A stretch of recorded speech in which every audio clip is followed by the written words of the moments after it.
And welcome back to Casual Antiques. So after the last little video about bronze, I got a message off someone who said, can I explain the difference between bronze and spelter? So this fella is spelter. This fella is quite a large example of spelter. So spelter is a different metal. It's actually zinc. Tin or lead can be added to the mix. And the reason spelter was used is because it's a heck of a lot cheaper than bronze. It's also much easier to cast.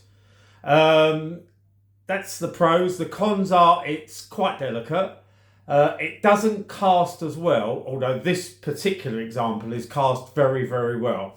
Spelter, I think, was discovered in, or zinc, was discovered in China around about 1200, the 13th century, and it came to its prominence in this kind of stuff in the 19th century, middle of the Victorian period.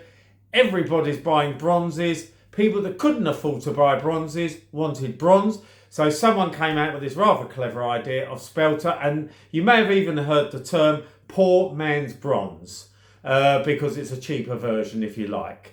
It doesn't go naturally dark with age.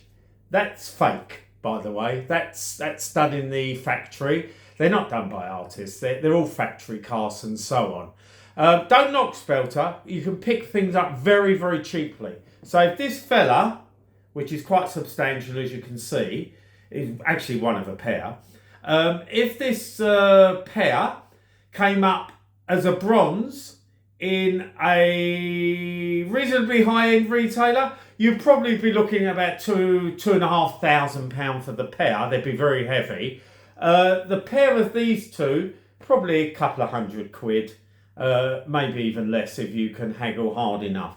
Now, unlike bronze, spelter, let me get my glasses. Age, you know, need glasses. Spelter is actually white, or silver if you like, and if you look very closely at the back of his head, you can see some of the, it's a form of paint coming off, and that's the zinc underneath. So an easy way to tell if it is look around the object, the figurine, and look for those kind of silvery, zinky like things, and also pick it up. It's really light, or it's much lighter than bronze. It's quite a heavy spelter.